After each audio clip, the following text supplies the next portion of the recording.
I hope you all enjoyed the talk. As a student in the School of Public Health, I thought it was very interesting in how it talks about rethinking medical treatment, focusing more on the root cause of disease as opposed to reactionary treatments with pills and things like that. I think it's important for the audience to get a little bit more perspective on your gentlemen. I look forward to our conversation, and then we're going to have a brief Q&A at the end. But just so that you all know, Nataraj did research at Amgen before joining PwC. Andre's company is well familiar at the cellular and molecular level. They do genetic sequencing of cancer.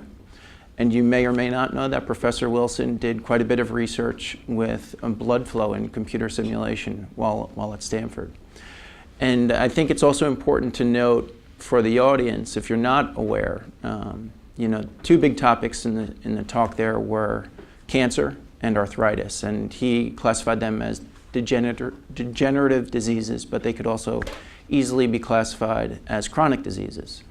And what some may not know is that 50% of the US population has at least one chronic disease, and those people account for 80% of the healthcare spending in the US, which I think is important for business school students to know.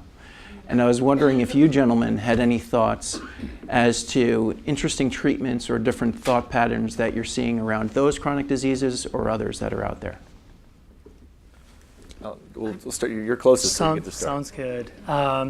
So it's interesting for me to hear that talk, just because I'm kind of, I guess, part of the old way of thinking about this in a way. So I spent, just like George said, a number of years at Amgen, working in drug discovery for oncology, very much in that kind of lock and key hypothesis.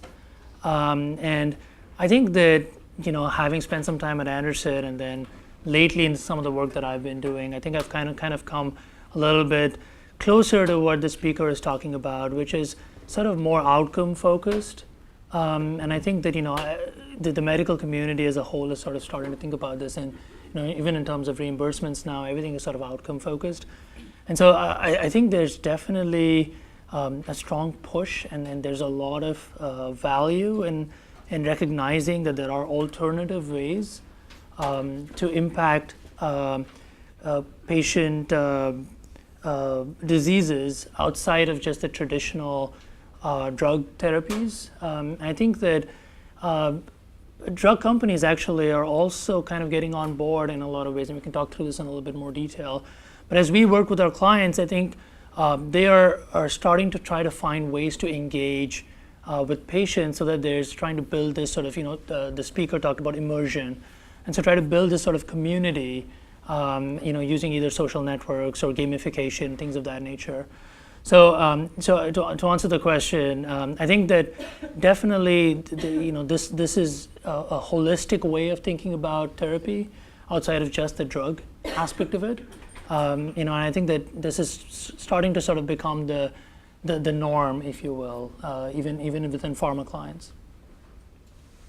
Well, I have a comment. I'll try to be brief. There's so much to say.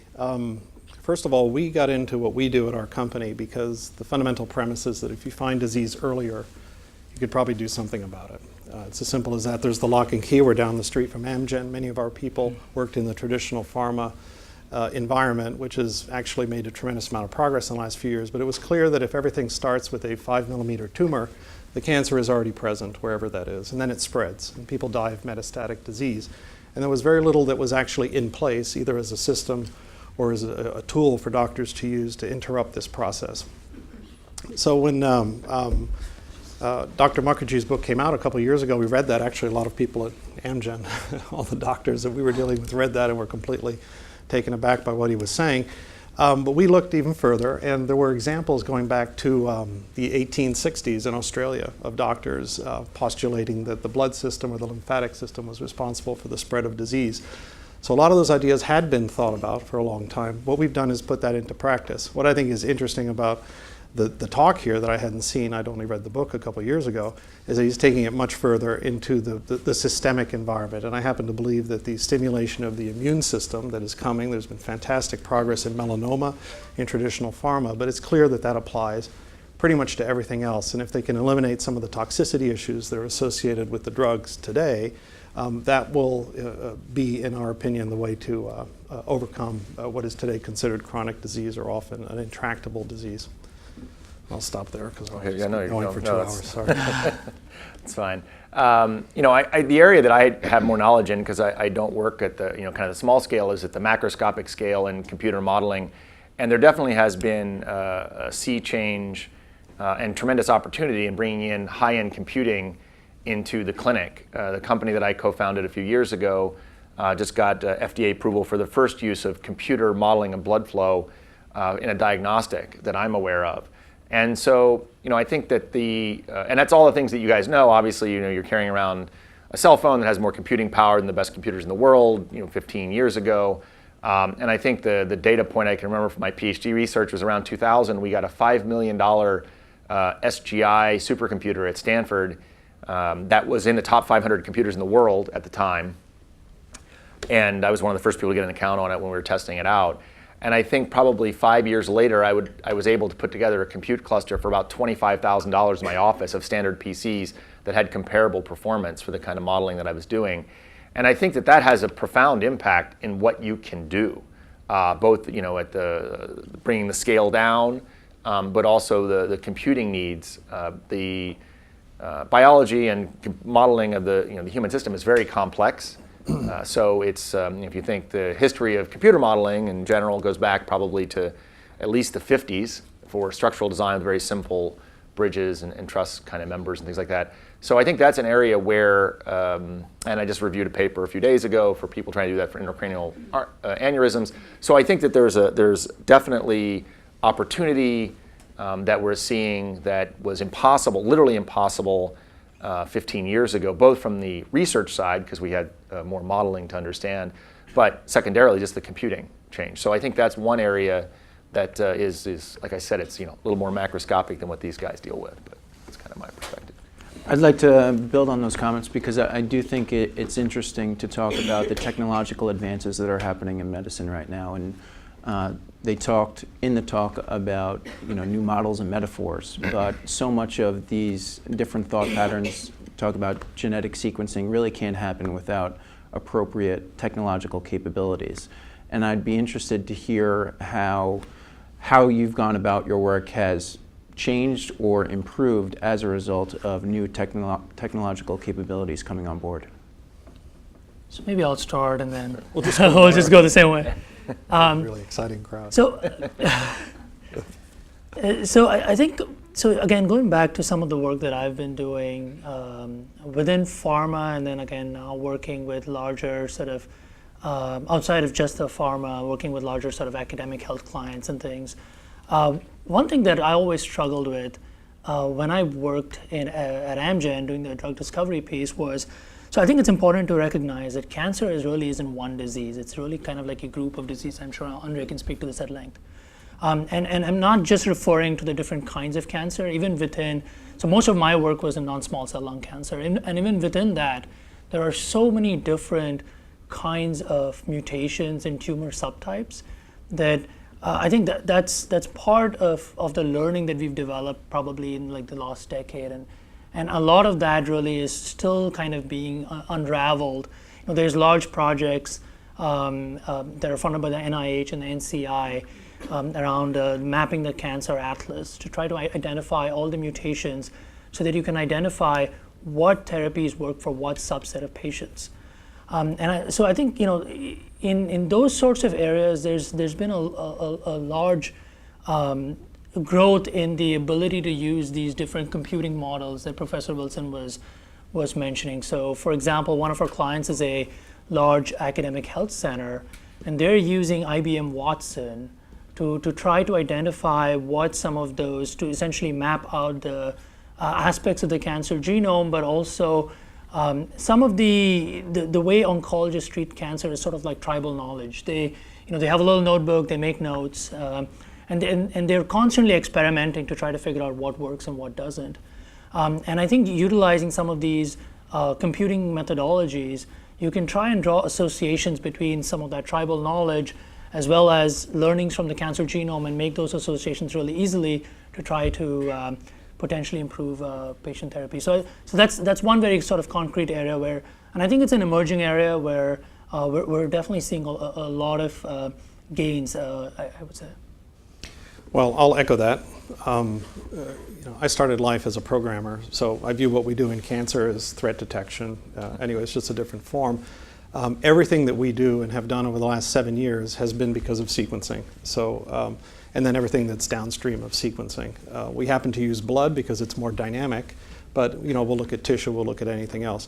And I think like every other cycle, technology is years ahead of practice because it has to prove itself, it has to show that it's safe, that their outcomes are positive, and then it has to be economically viable, it has to make its way into the standard of care. Doctors have to learn about it. So we're just at the beginning of this particular phase right now. However, it's going very quickly.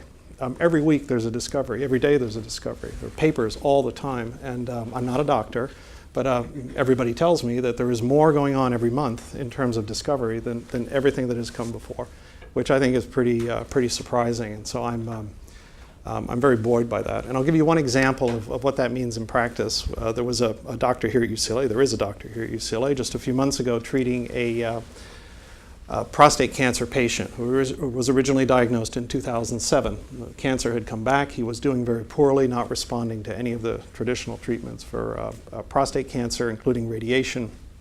We ran a sequence of his blood, and we found a mutation that's normally associated with melanoma, or at least it had only ever been written about in the context of melanoma.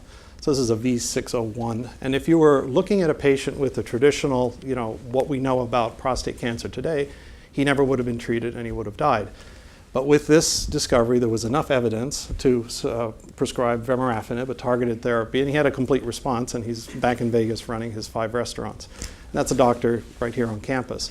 So this is an example. Now, targeted therapy is not the panacea. I think immunotherapy will be the big sea change, but targeted therapy does work when you are able to find this much evidence and turn off that gene. It's a bit of the lock and key approach. That's only possible through sequencing. And that technology altogether is maybe less than 5 years old, although people have been working on it for tens of years. But what I'm talking about is a viable technology. We're a small company. We buy sequencers that cost $50,000 each or $100,000 each, and we can afford to put a bank of them in. If the machine cost $10 million a copy, maybe Amgen could have a couple in the research department, but it would never make its way into a viable use. A doctor at UCLA could never afford to run that type of test. And the software programmers necessary to code the machine would be very hard to come by. They would have to know about biology as well as programming as well as a lot of other things. So we're in a completely new era right now, completely, very much spurred on by what's happened through the sequencing of the human genome and all the companies that are translating that into affordable equipment. Yeah, the big technology, I mentioned computing, which was the obvious one for the world that I was in, but the second one that is much more specific to medicine is medical imaging. I don't think people totally grasp how much medical imaging has improved even in the last 10 years. And if you think about the fact that the CT was invented, an MRI probably in the believe in the early 70s, if I remember correctly. But even for about a decade after that, it was mostly kind of a research tool, pretty crude. And so what I mentioned about the company that I started before that is doing diagnostics for coronary arteries, so those are arteries that feed blood to the heart. That imaging modality was also impossible in 2000. Maybe research-oriented people were doing some of that, but you couldn't get the image resolution even a decade ago to make that a tractable, practical problem, because these are small vessels that are diseased that are on a moving heart. It's a pretty amazing when you look at. So I think the two big technologies in the space that I worked in explicitly in my research, in the area that I'm familiar with, computing, but also medical imaging. And I think the interesting side about one of the things that was in some of the email chain that we discussed before today's talk for the panel was around economics. And I think we talk about the great side of medicine and the improvements, and I think it is phenomenally better. There's just no question. Myself having a couple chronic diseases, the treatment that I get today is much better than what I got as a kid 20 years ago. It's just there's no comparison in my mind. But the thing I would think of, say, like what happens when, and I talked about the greatness of medical imaging, but that adds tremendous expense, and also in the case of vascular disease, means that we're finding all sorts of small aneurysms. Aneurysms are a growth in the vessel where the vessel wall has weakened and your pipe has expanded and has risk of rupture. And so we're finding a lot of things with this advent of imaging that we didn't know were there 15 or 20 years ago. And so now we've got ethical questions about how do we, what are we going to do about treating these, millions of people that have a asymptomatic condition. Do we treat those people with a 1% rupture risk, for example? So I think that's one of the interesting things about the technology advance is how it, the ethical and cost combinations. You have a comment? Yeah, if I can speak out of sequence here, because to respond to what you're saying. So if we're looking at blood and we're talking about cancer, and, we see a lot of other things, obviously. And there's plenty of work going on. That environment that Dr. Mukherjee is talking about, that environment that can avoid disease or alter what's going on. There's a field of methylation. Fantastic studies going on in methylation because we can look so deep into the cells right now. And direct links are being shown to nutrition. So it is possible that the younger people, through exercise, nutrition, et cetera, you can describe a very real link to avoid the onset of certain diseases that, for example, my generation is used to just accepting. You get that, okay, let's look for the locking key and, let's see how well we can do. So we're just there. This is all going on in the research institutions. The technology are the fundamental tools. The ideas are being put into practice. And I really don't think it's another 20 or 30 years in this context. I think it's very short term. And when you talk about something like nutrition, I think it's such a relatively easier treatment option as opposed to a targeted gene therapy. And I'm interested, we talk so often at the business school about scaling ideas or scaling businesses. And I know, Nataraj, in your work with PwC, you've done some international work on the global health scale. Andre, I know you're considering some international opportunities for your own business. I'd be interested to hear any of your own thoughts as to what excites you about your own work or work around chronic diseases in terms of scaling them to populations that don't have access to the type of technology that we have here in the US. I can start again. I probably spent about my last 6 to 8 months working with a nonprofit foundation that funds a lot of product development type research, mainly for the developing world. So they're not really focused on, so it's a little bit of a tangent, if you will, but they're not focused on cancer or osteoporosis or osteoarthritis. They're focused on things like malaria and TB and AIDS. And one of the questions that they have had is how can we value the impact that an intervention would have in these different disease areas? So in the commercial world, a lot of times the valuation of a certain impact is really in terms of the market size, the market opportunity, things of that nature. So it's ROI is in some sort of dollar related measure. And for the foundation, obviously it's not necessarily a dollar measure because they're not expecting a return in that sense. And so we've been helping them think through how they can what is that return on their investment? And I think that in a very simplistic sense, I think there's in the public health world, obviously some of you who have public health backgrounds, there's things such as DALYs and QALYs, which are the disability adjusted life years. So for every disease, so for example, if you were to get malaria, you could calculate how that would shorten your lifespan, and that would essentially be sort of a rough estimate of the number of years of life you lose due to disability. And so I think it's sort of a simpler level than that. The way that we are thinking about it is for them to be able to value their interventions in terms of impact, which is this impact on reducing these number of life years lost to disability or improving quality of life, but also in terms of cost and in terms of risk. And I think this is similar to what pharma does in a lot of ways, but I think it's kind of an interesting way to look into markets where there isn't that huge profit potential. So I think things like nutrition is where those are some ways in terms of impact of nutritional interventions to be able to say, if you have patients that have good nutritional supplements, for example, they're less likely to get these diseases, and then essentially those those gains can be measured more in terms of productivity gains rather than dollars. So that's some of the work that we've been doing. I think it's relatively novel in the sense of no one else has necessarily thought through it in these terms. And so I think that's something that in my work recently that I've been quite excited about. Well, in my world, it's very much about survival. So it's very cancer oriented, and everything we're doing is to try to find it earlier and earlier and earlier. So we work in breast cancer a lot, but instead of waiting for a HER2 type of tumor or a triple negative patient to have a problem, we now look at breast cancer stem cells. Come back to UCLA, one of them was discovered here on campus. We've been testing that for a few months, so we could probably, everybody's familiar with BRCA analysis and things that Angelina Jolie has talked about publicly, but it may be possible to actually have the next step come right after that because there's no observational method for a BRCA mutated family. So that's sort of here in the United States, in Europe. I think everybody in the room's probably been touched with cancer. You know the effect on the families. It's devastating. So our simple goal is to eradicate it, to avoid it. Just avoid the onset of disease. Outside of the States, you're right. We're setting up labs in Asia. There are programs that are different than the ones we find here. In China, for example, there's a program to manage 250 million elderly people. It's very interesting because it does get into osteoporosis, gets into a whole bunch of other conditions, but the idea of testing them regularly and then modifying some of their behavior is there. It's ingrained, it's a program, it's funded. So we are setting up a lab to do that. The lab happens to be in a cancer center that treats 500,000 people a year, but that's sort of tangential. They have programs like that we have not been able to find here in the States, and we think that's quite compelling.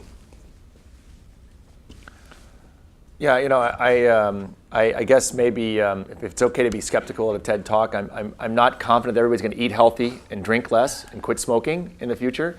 So I think the beauty of the cardiovascular disease world is that largely that's a patient population.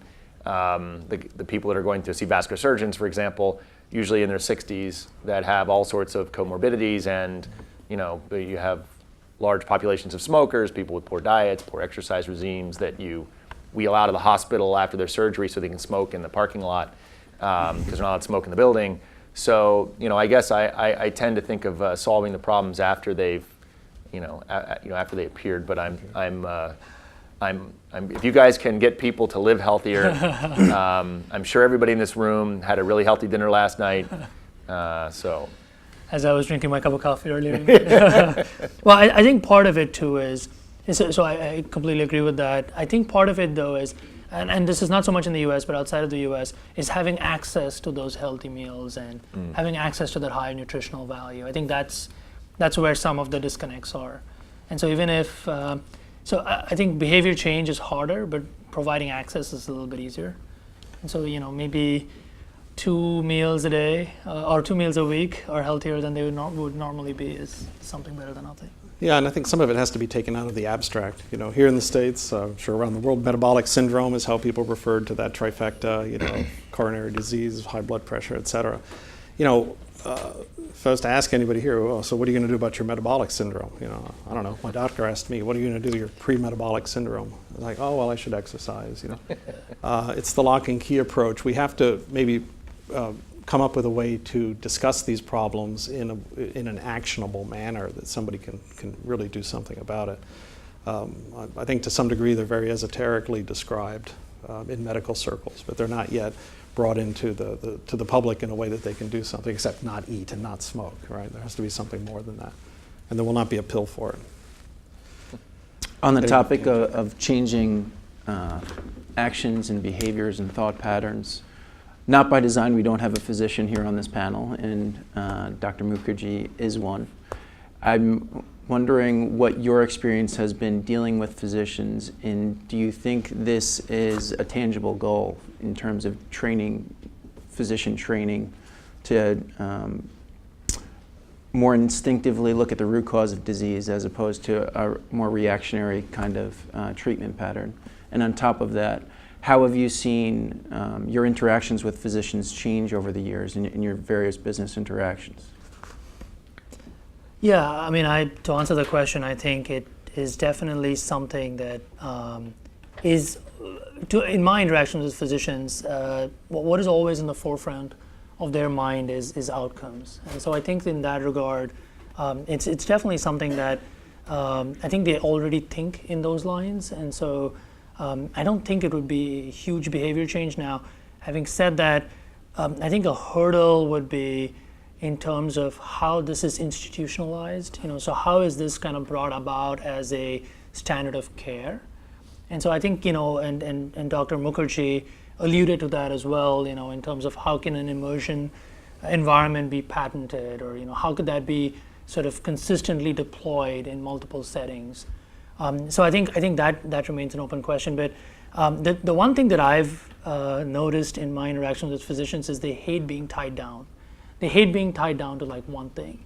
And so I think in that regard, it's, having options is something that, not just physicians, all of us like it obviously, but I think physicians definitely want for them to have the ability to be able to administer care in whatever way that they would want. And so I think that in that regard, this kind of message is something that I think that they would welcome. So really a two-part answer. This systemic bottom-up view that you describe, or that Dr. Mukherjee described, I think that's alive and well outside of the States, that I find. A lot of different countries approach it that way. We seem to have more of the, treat the chronic disease with a $300,000 drug. They don't have them, they don't do it. Having said that, here in the States, I think the doctor's in a very difficult position. They are outcome-driven, but at the same time, they have to follow a series of guidelines that are just very specific. If this happens, do this. If that happens, do this. And if they go outside of those guidelines, it's not easy. They do, but it's not easy. And they have to be data-driven. They need to see the data that comes from trials that shows that, this works, or, the risks are tolerable. And a lot of those trials have not started yet, let alone been completed. So they're in a gray area, and they rely on their experience and thousands of hours of having seen patients, and that's fine, but it's difficult for them to adopt right now. Then, of course, there's the institution and reimbursement and all the stuff that follows. But right up front, at the coalface, they're in this very difficult situation. But we found generally the reception is there, because it's not, if you do something that's not dangerous for the patient and can be proven, with a program or an algorithm that's not subjective, whatever I feel or whatever he feels today, then they will adopt. But it's a multi-year cycle, and the trials are missing. I would say I haven't necessarily seen a change in the physicians that I've interacted with over the last 15 years. I think you end up with really two camps of people, and maybe this is true for people outside of medicine as well, but you have people that are willing to think about new things, that are always looking to do things better, and then you have a series of people that are very much looking to follow the standard of care. And then I think if you look at the way medicine is taught, I don't know how the instruction of medicine has changed, but they're basically trained to memorize things and follow decision trees and do the same thing based. If you present with 10 symptoms, they do X, Y, and Z. So, I think that in my case, we definitely, from a research perspective, you have to find the right people to work with. Not all clinicians are built the same, because there are plenty of people out there that just, don't, I don't want to say not intellectually curious, because that might not be right, but I just think that they believe that the best way to treat their patients is to do the best, the standard of care, and, do the best they can at that point, and kind of move on. So, from a research perspective, and I'm assuming that's the same true for my fellow panelists, it's really important to find the right people to work with that have that perspective and do want to try and do new things and think outside the box. It's really hard to do. I want to thank the audience for taking the time to listen to our discussion. And right now we're going to open up the floor to any questions you may have for some of our panelists. If you just raise your hand, there are a couple folks with some microphones here. Right here. Hi, my name is Ksenia. I'm a graduate from the School of Public Health, and my question is about personalized medicine. So as genetic testing becomes more mainstream and we're kind of more aware of biomarkers for different diseases, of course we map the human genome, we're mapping the human brain. So I think it has a great potential for changing the landscape of patient care. Of course, it will change the landscape for payers and providers as well. So any thoughts you have on the subject, I would be very curious to hear them. Thank you. Are we going in order? Sure, I can go first. I have a little bit of personal experience with it in the sense that one of the programs that I led at Amgen was targeted towards a specific mutation for non-small cell lung cancer, and we were developing the drug therapy along with a companion diagnostic. I definitely think, again, I mentioned earlier, so just because of the heterogeneity of tumors, I think, as long as we stay in the current paradigm that personalized medicine starts to take on more of an importance. And for those of us who watched the State of the Union address, President Obama actually mentioned parts of it. There was a person, I think, in the audience as well who had been treated for a specific sort of mutation, cancer mutation, and he's kicked off. I think it's either $250 million or $500 million initiative called the Precision Medicine Initiative. I think part of what we are seeing in my current role is around sort of knowledge sharing around the personalized medicine. So I think there are it feels like lots of approaches where individual players are kind of all playing separately, and I think that having a role for a consortium of sorts, a consortium approach, will be important. So the NCI, I think, is trying to play that kind of role, but having that sort of sharing, I mean, obviously it gets challenging when you've got drug development campaigns and there's lots of IP involved, but I think that'll be sort of an important kind of path going forward. But certainly mapping out the cancer genome, this Cancer Atlas project, et cetera, should certainly help in trying to identify what some of those mutations are. Yeah, so I'll echo what Nataraj says. I mean, it has to happen. Just has to happen. The patient I was describing earlier, right here at UCLA, would have died without that test. And so cancer, the heterogeneity is the word everybody's using, means it's made up of a lot of different things. It's not homogeneous, but it's also dynamic. It mutates, it changes every day, every week, as a function of the drugs people are given, as a function of the environment or other things that happen. And breast cancer could be as easy as getting knocked in the subway, and things change. So to not measure that and not customize whatever treatment is being given, for me, is insane.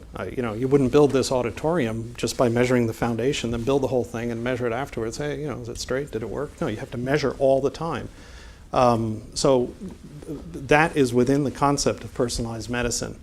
And for me, it's a condition sine qua non of just continuing in the modern world. It has to happen. And the technology is there to do it. Yeah, the work that we were doing, in fact, the part of the reason they approved the non-invasive coronary test that my previous company was doing was the fact that it really is around personalized medicine. You could do statistics-based models and saying based on your age and something else, this might be your risk of this progressing.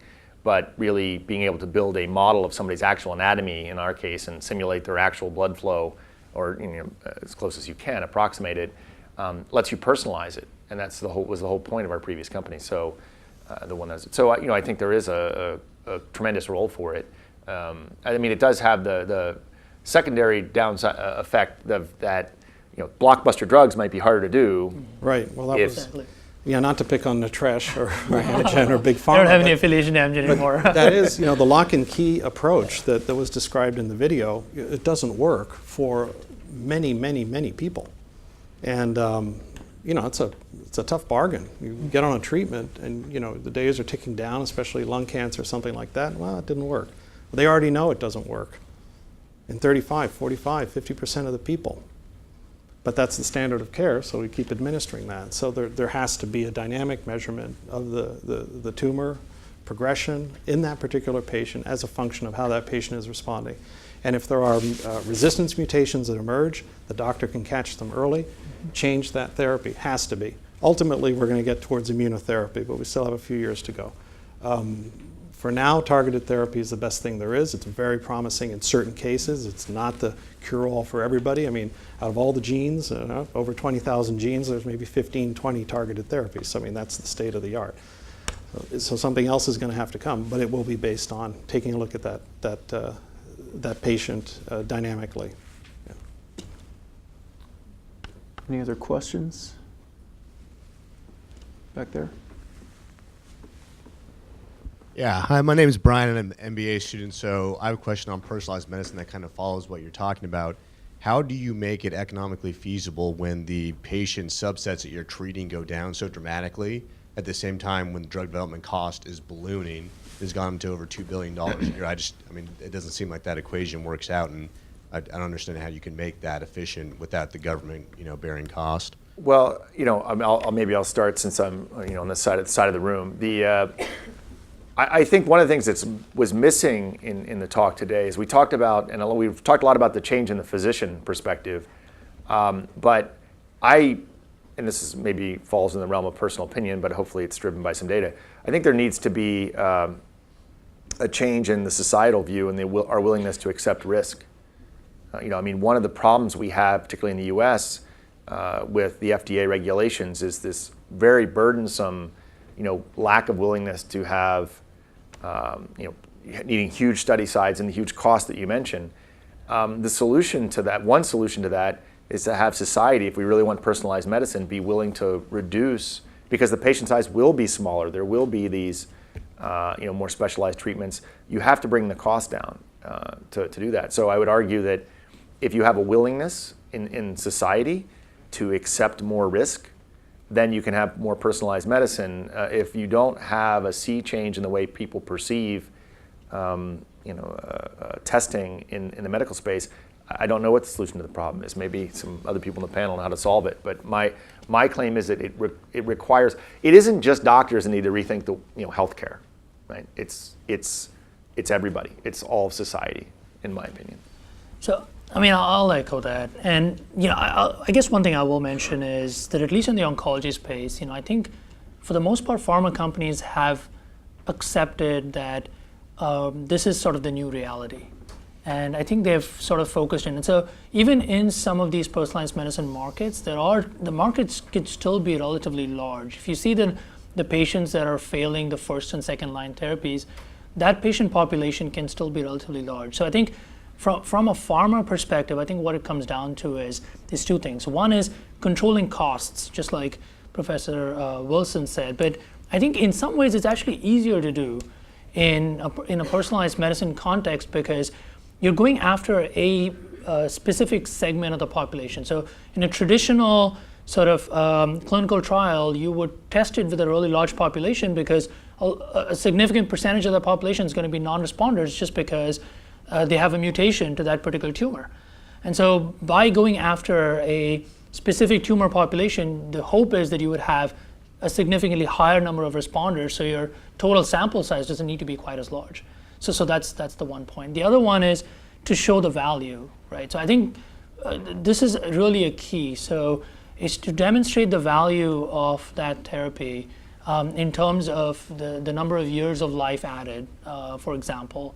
So even though it may be, maybe a few thousand patients or 10,000 patients, I think the companies really need to do a better job of demonstrating what that value is. If you can cure the cancer and you can give that person back 40 years of productive life, that's something that could potentially warrant the price tag that they would attach to those drugs. So I think those are the two ways to think about it. I'll add a couple of comments. I obviously agree with the panelists here. So a few years ago, we were in Massachusetts. We had to do a clinical trial with a pharmaceutical company. And it was a small investigational trial, 6 patients. Fair enough. The pharma company sent their IT people over, the people that deal with the informatics, and the database they put in place was an Oracle database. It cost $750,000. I looked at that and I thought, well, it's kind of a lot of money. We're self-funded. We could do this with an Excel spreadsheet. Nope.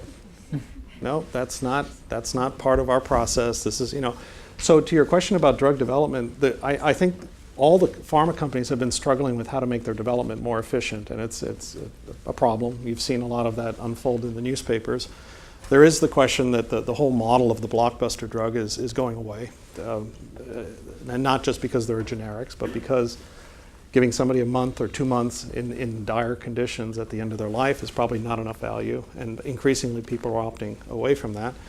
And I'll just leave you with one notion. This concept of personalized medicine is about as much not drugging people as giving people the right medicine.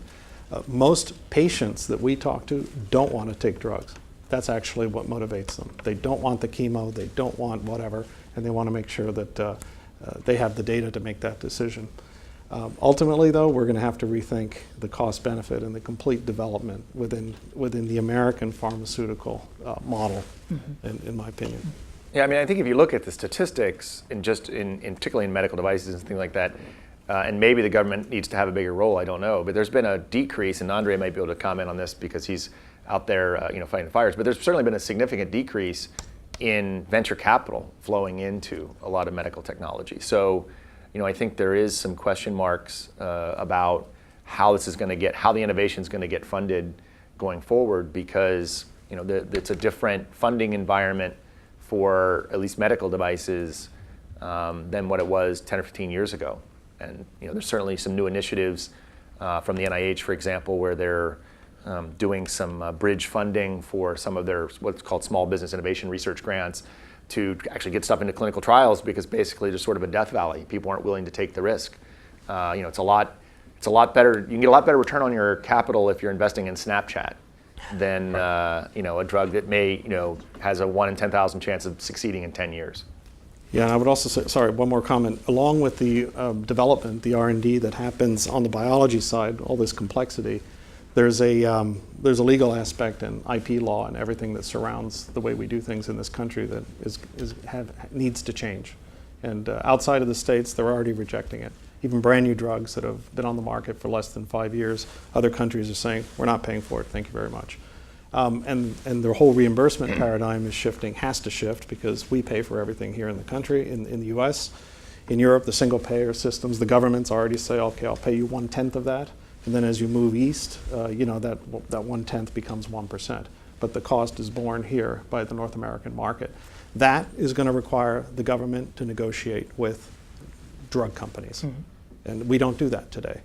And I'm not sure if everybody knows that, but we are paying the brunt. That $100,000 drug over here costs $5,000 in another country. And that difference is made up.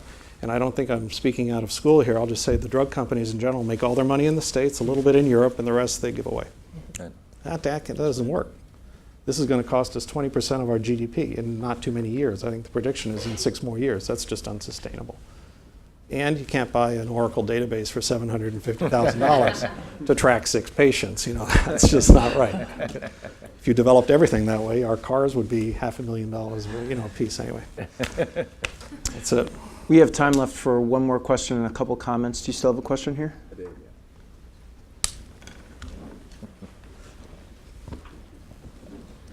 My name is Victor. I'm a first year. Thanks for coming here. I was curious. I read a report about doctors using modified HIV and other viruses to target cancer cells.